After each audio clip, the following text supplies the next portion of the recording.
May kinausap na ako na tao. Sinabi ko sa kanya, kapag pinatay ako, patayin mo si BBM, si Lisa Araneta, at si Martin Romualdez. No joke.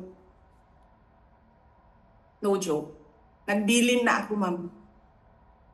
Pag namatay ako, sabi ko, huwag ka tumigil hanggang hindi mo mapatay sila. And then he said yes. 2 araw matapos ang pagbabantang yan ni Vice President Sara Duterte, git ni Pangulong Bongbong Marcos. Kung ganun na lang kadali ang pagplano sa pagpatay ng isang presidente, paano pa kaya ang mga pangkaraniwan na mamamayan? Yung ganyang kriminal na pagtatangka ay hindi dapat pinapalampas. Yan ay aking papalagan. Ayon sa Pangulo, tapos na sanang usapan kung tutuparin lang anya ang sinumpaang panata bilang likod bayan na magsabi ng totoo. Hindi na sanang hahantong sa ganitong drama kung sasagutin lamang ang mga lehitimong katanungan sa Senado at sa House of Representatives. Ang katotohanan ay hindi dapat itokhang. Imbis na diretsahang sagot, nililihis pa sa kwentong chicheria. Buwelta naman ni VP Sara. Hindi ko rin palalampasin yung ginagawa nila sa akin. May inungkat pa siya sa pagpalag ng Pangulo sa kanyang mga pahayag. Pumalag nga yung buong bayan nung pinatay ng pamilya nila si Benigno Aquino Jr. Sa naunang pahayag, sinabi ni VP Sara na maliciously taken out of context ang kanyang mga pahayag na itunuring na raw na national security concern ng National Security Council o NSC. Hinamon din niya ang NSC na bigyan siya ng kopya ng notice, listahan ng attendees, mga litrato at notarized minutes ng pagpupulong kung saan nagkasundo ang NSC na ituring na national security concern ang kanyang mga pahayag. Dapat isama rin daw sa agenda ng susunod na pagpupulong ng NSC ang kanyang hiling na makapagpresenta ng mga banta sa Vice Presidente, sa Office of the Vice President at sa mga tauhan nito. Nagsabi ang NSC ng national security concern ang threat sa President, pero apparently they really do not consider the threat to the Vice President as anything of a concern. What kind of country is this? Hindi ba kaparte ng gobyerno ang Vice President? Hindi ba ako binoto ng mga tao? Hindi ba ako ang Vice President ng buong Pilipinas, ng lahat ng mga Pilipino? Sabi ng bise, hindi na siya umaasang magiging pata sa kanila ang gobyerno. This is clear political harassment. This is clear political persecution. Pag-threat sa'yo, baliwala. Pag-threat sa kanila, national security. Saan ka? Bilang tugon sa itinuturing nilang seryosong banta sa buhay ng Pangulo, dinoble na ng Presidential Security Command ang kanilang seguridad. Naka-red alert daw sila simula nitong Sabado at maghihigpit sa pagbabantay sa Pangulo sa mga susunod na araw. Ang opisyal ng Department of Justice tinawag na self-confessed mastermind ang bise at sinabing gagamitin ang buong pwersa ng gobyerno para matukoy ang kinausap daw niyang assassin. The premeditated plot to assassinate the president as declared by the self-confessed mastermind will now face legal consequences. We will use all the resources of government, all law enforcement agents to find out the identity of this assassin and the legal consequences arising out of this criminal plot will be dealt with the full force of the law. Ipasusumpi na naman ng National Bureau of Investigation si VP Sara at bibigyan ng 5 araw para humarap sa otoridad. Hindi po namin agad inaresto si Vice President dahil siya ay Vice President, napakataas na opisyal. So we are giving her chance, due process to answer. Handa naman daw itong harapin ng bise. I would gladly answer yung gusto nilang mga tanong na ipasagot. Pero dapat sumagot din sila sa mga tanong ko sa kanila. Mag-uusap na lang kami doon pag nandiyan na yung subpoena. Pinapreserve na rin ng NBI sa Meta ang video bilang ebidensya. Sinimula na naman ng PNP-CIDG investigasyon kaugnay sa mga pahayag ng pangalawang Pangulo. Yun ang talagang tutok ng PNP. Kasi specifics na yun eh. So nandun tayo sa level na yun. Yun ang talagang abot namin. Kung totoo nga bang may hitman, kung totoong baka naman walang hitman o baka naman yan ay figure of speech na naman. So, yun ang ating mga titingnan dyan. Ayon sa DOJ, maraming pwedeng ihain na kasong kriminal sa Vice Presidente. Pwede rin siyang disiplinahin ng ombudsman at maaring madisbar o matanggalan ng lisensya bilang abogado. Very bad precedent for our country if we will not take legal action on these kinds of threat coming from a very high-ranking official. We have to maintain order in a civilized society by adherence to the rule of law, and we will apply the full strength and force of the law. A threat to the president is a threat to every Filipino because he is the one expected to deliver the service. And if he is impeded because of death threats, then it is a disservice to our people. Para sa GMA Integrated News, Ivan Mayrina ang inyong saksi. Did you certify to the correctness of the liquidation reports on the use of the DepEd confidential funds? Mr. Chair, wala kaming kakampi dito, walang maka-point of order para sa amin. How can you ask a resource person without giving him copies? Without giving him Mr. copies. Chair, point of order, Madam Mr. Vice Chair. President, please wait to be recognized. Give him copies. Pumalag si Vice President Sara Duterte habang tinatanong ng mga kongresista ang kanyang dating Special Disbursing Officer sa DepEd na si Edward Fajarda. Gate ng bise, bakit hindi agad binigyan ng kopya ng dokumento ang staff ng Office of the Vice President? Sa puntong ito, nagkasagutan din sina Vice President Duterte at Congresswoman Franz Castro. Representative Acop is asking our resource person, why is it that the Vice President is batting? Yes, Yes, ma'am. the point of order Kasi is wala dapat kaming ganon. kakampi dito, ma'am. Pero dapat Walang pakinggan One muna minute natin. recess declared by the chair. Well, point of order. Nang suspendihin ang pagdinig, napatayo ang bise at pinuntahan ng mga kongresista. Nasa pagdinig kanina ang 4 na OVP staff na naunang ipinakontempt at pinaaresto ng komite dahil ilang beses hindi sumipot sa hearing. Pero wala ang Chief of Staff ng bise na si Attorney Zulaika Lopez na nasa Veterans Memorial Medical Center pa rin. Sa excuse letter ni Lopez, hindi raw siya makapunta dahil sa acute stress disorder. Hindi po naman po sinasabi dito ng kanyang mga doktor na hindi po siya physically incapable of attending today's hearing. I just find it a little bit odd, Mr. Chair, na hindi binanggit dito na dahil sa kanyang kondisyon, hindi siya makakarating.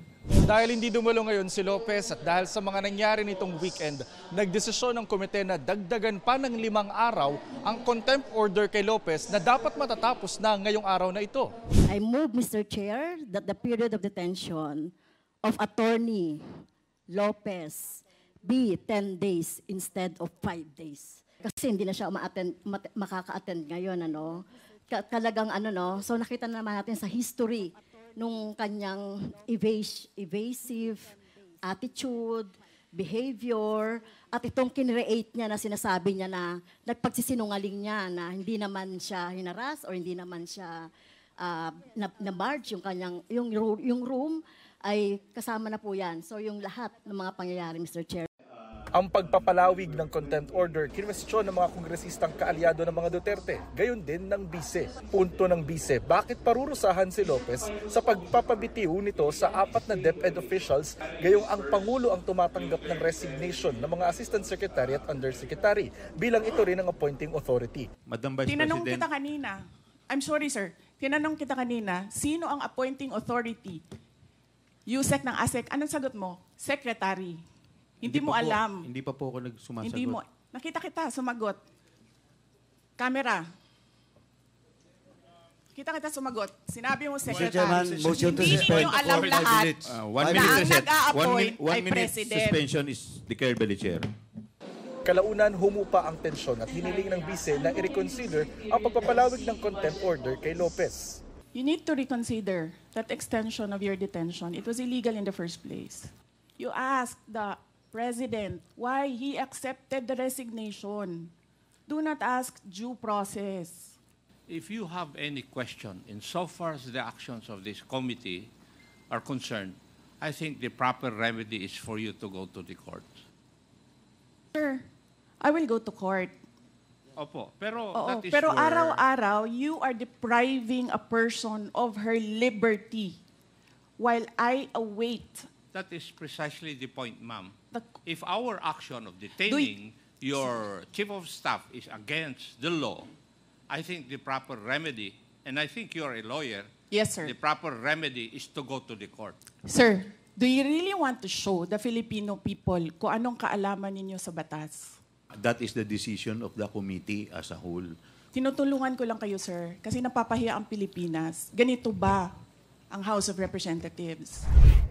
Sabado na madaling araw, emosyonal si Lopez habang inilalarawan kung paano umano siya pinuntahan ng mga tauhan ng Kamara sa kanyang detention room nitong gabi ng Biyernes.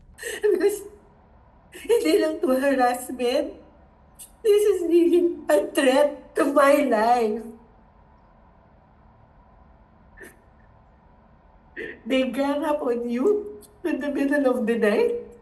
Ililipat na raw noon si Lopez sa Women's Correctional Facility sa Mandaluyong alinsunod sa pasya ng komite. They bring 9-10 people to serve you in the middle of the night. They just parang badger and go to your room and then demand you to go with them. And their light is already closed. Like this, dark.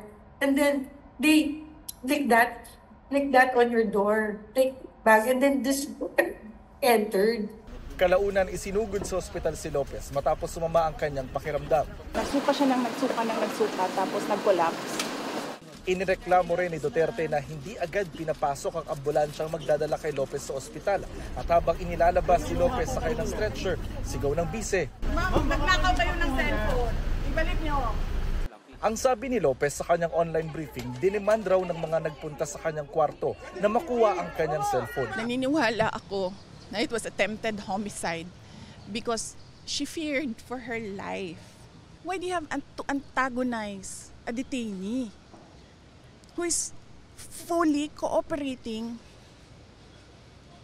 sa lahat ng kailangan niyang gawin para matapos lang ang hearing na yan?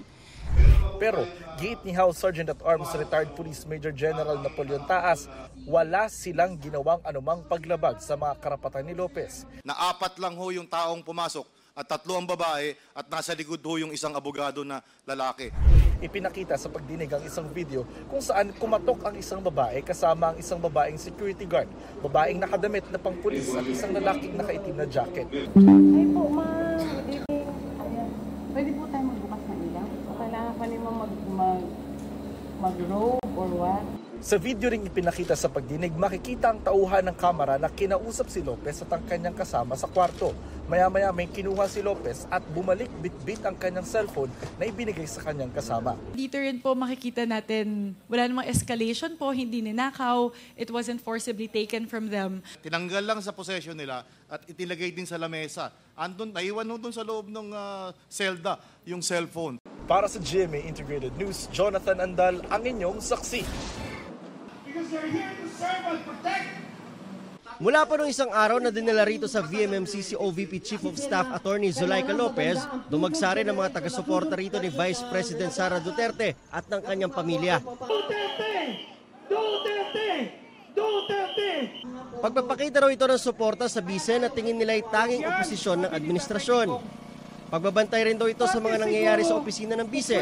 Hanggat nandito raw sa VMMC si VP Sara at Atty. Lopez ay hindi sila aalis dito. Ang mga miyembro raw nila ay galing pa sa iba't ibang bahagi ng bansa. Dahil nakikita natin parang walang oposisyon na tumatayo, kailangan na manawagan sa ating sambayan ng Pilipino. Matapos humarap sa pagdinig sa Kamara, bumalik sa Veterans Memorial Medical Center sa Quezon City ngayong gabi si Vice President Sara Duterte. Pasado alas 6 din ng gabi nang dalhin dito ang Special Disbursing Officer ng Office of the Vice President na si Gina Acosta. Kasama siya sa mga kinwestiyon ng mga kongresista kaugnay ng confidential funds ng OVP at DepEd. Naka-wheelchair at nangihina siyang inilabas sa Kamara. Ayon kay VP Sara, 150/100 ang presyon ni Acosta. Nananatili rin sa VMMC ang Chief of Staff ni VP Sara na si Atty. Zulaika Lopez. Sa pinadalang liham ni Atty. Lopez sa komite na may petsang November 24, nagpa-excuse si Lopez na hindi makadalo sa pagdinig ngayong araw. Kalakip nito ang Certificate of Confinement ng VMMC kung saan sinasabing mayroong acute stress disorder si Lopez. Hirap daw siyang makatulog, takot, may nightmares at may iniindang shoulder at back pains. Kumusta naman si VP Sara sa hamon na magpa-psychological at neuropsychiatric test, pati na drug test? Pero hamon niya sa mga opisyal ng gobyerno, sumailalim din sa drug test. Dapat magpa-drug test ang lahat ng mga nagtatrabaho sa Office of the President, sa Office of the Vice President, sa lahat ng opisina ng Senado, sa lahat ng opisina ng House of Representatives, sa lahat ng departamento ng ating bayan, ng ating pamahalaan. Sa plenaryo ng Kamara, sinagot ni Speaker Martin Romualdez ang mga banat ni Vice President Sara Duterte. Nakakaalarma at hindi raw maaaring palampasin ang pag-amin ng bise na may kinontrata na itong papatay kay Pangulong Bongbong Marcos, First Lady Liza Araneta Marcos at Speaker Romualdez. Dahil delikado raw ang mga ganitong pananalita, kailangan siyang panagutin. Hindi na to biro. Hindi na to normal na panalita. Isa itong direktang banta sa ating demokrasya, sa ating pamahalaan at sa seguridad ng bayan.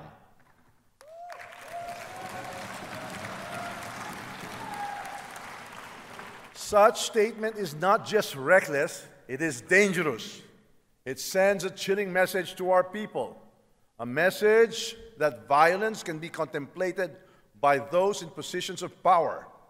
Giit ni Romualdez, panglilihis sa tunay na issue ang mga pang-aakusa ng Vice President. The Vice President's unfounded and baseless accusations that I am plotting to destroy her because of alleged political ambitions for 2028 elections. My colleagues, these accusations are not only untrue, they are a desperate attempt to distract from the real issues at hand. The issues surrounding confidential and intelligence funds, the questionable disbursements, and the lack of transparency demand answers.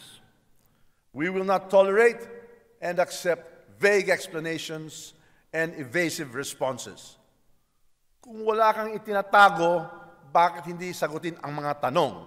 Karapatan ng taong bayan na malaman ang katotohanan. Sinita rin ni Romualdez ang hindi pagsunod ng bise sa mga protokol ng Kamara. Disrespect for the protocols, security measures, and leadership of this institution is not just a breach of rules, it is a breach of trust. Pagkatapos ng talumpati ni Romualdez, nagsalita na rin ang ilang kongresista para kondenahin ang mga pahayag ng pangalawang Pangulo at may nanawagang maimbestigahan para mapanagot siya. The House must take immediate action.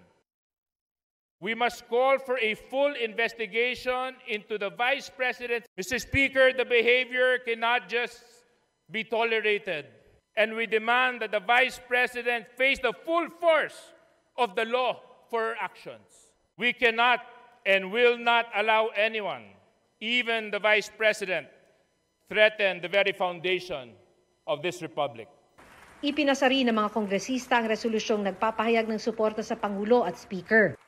Matapos ang talumpati, nag-picture-taking naman ng mga mambabatas kasama ni Romualdez, kabilang dyan ang mga kaalyado ni VP Sara na sina dating Pangulo at Pampanga 2nd District Representative Gloria Macapagal Arroyo.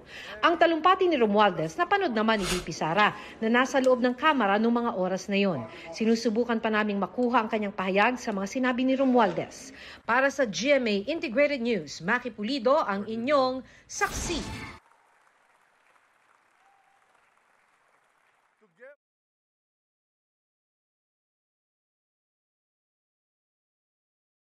Mga kapuso, maging una sa saksi. Mag-subscribe sa GMA Integrated News sa YouTube para sa iba't ibang balita.